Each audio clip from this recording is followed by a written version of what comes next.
আলু পরোটা বানাবো। তো আলু পরোটার জন্য আমি দুটো আলু বয়েল করে ম্যাশ করে নিয়েছি।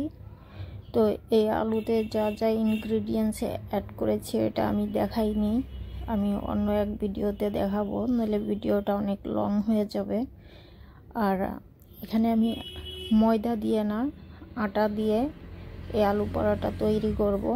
তো আমি 2 কাপ আটা নিয়েছি। আটার মধ্যে আমি কি কি ইনগ্রিডিয়েন্টস দিয়েছি আমি ডিসক্রিপশনে লিখে দেব, তোমরা একটু দেখে নিও। এটার মধ্যে আমি আটা মাখাটা দেখাইনি, এর আগে একবার দেখিয়েছিলাম। তো এখানে আমি ডোটা মেখে আধা ঘন্টা রেস্টে রেখেছিলাম। তো এখন লম্বা করে একটা রোলের মতো বানিয়ে 5 টুকরো করে নিয়েছি। এই 5 টুকরোকে আমি 10টা বানাবো।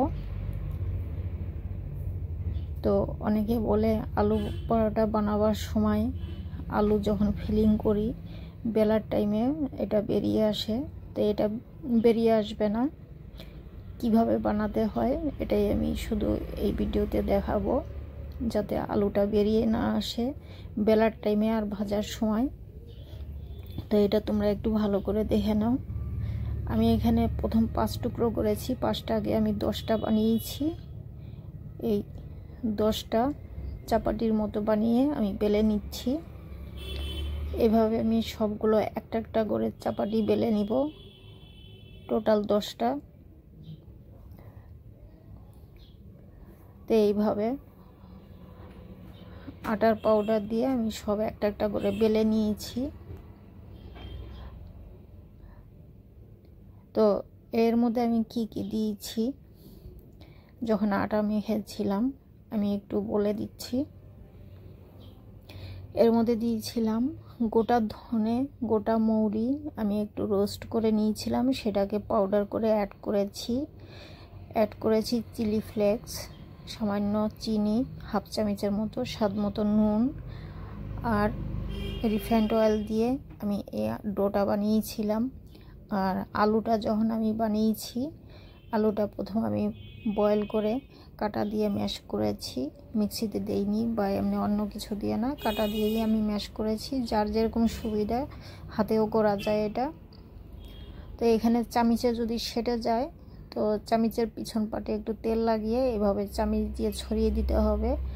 আর আলুটা যখন তোমরা ফিলিং করবে এই চাপাটির উপরে সেন্টারে রাখার চেষ্টা করবে, সাইডে যেন না যায়, সাইডে গেলে বেলার টাইমে আলুটা বেরিয়ে আসবে।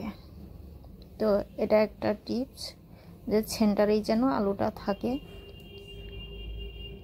তো প্রথমটা আমি দেখাচ্ছি তোমাদের বোঝাবার জন্য যে পুরো চাপাটির উপরে আলুটা ছড়িয়ে দিলে কিভাবে বেলার টাইমে বেরিয়ে আসে, ওটা একটু দেখে নাও। এর পরেরটা আমি দেখাবো, সেটা আর বেরোবে না।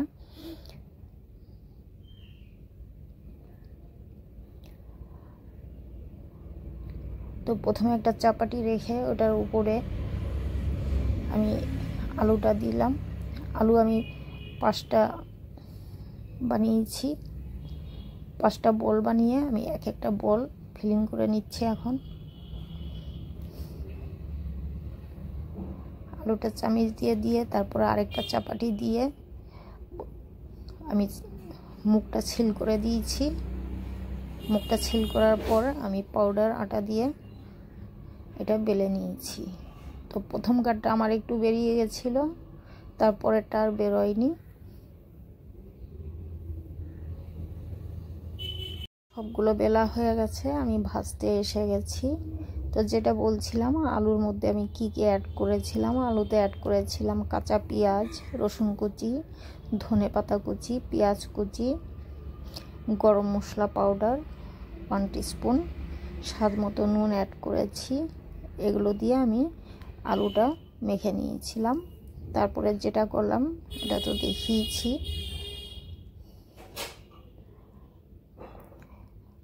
মোট আমি কি কি অ্যাড করেছি এই আলু পরোটার মধ্যে এটা আমি পুরোটাই ডিসক্রিপশনে লিখে দেব। তো এইভাবে আমি ভেজে নিচ্ছি। এটা 3 থেকে 4 বার উল্টো করার দরকার নেই, দুবার উল্টো করতে হয়, তাহলেই পারফেক্ট পরোটা হবে। পরোটা বা চাপাতি যে কোনো দুবার উল্টো করলেই এটা ভালো ভাজা হয়। তো আমি একবার উল্টো করেছি, আর একবার করব।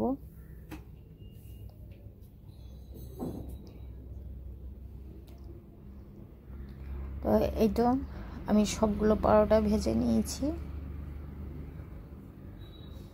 এখন আমি উপরে একটু বাটার এভাবে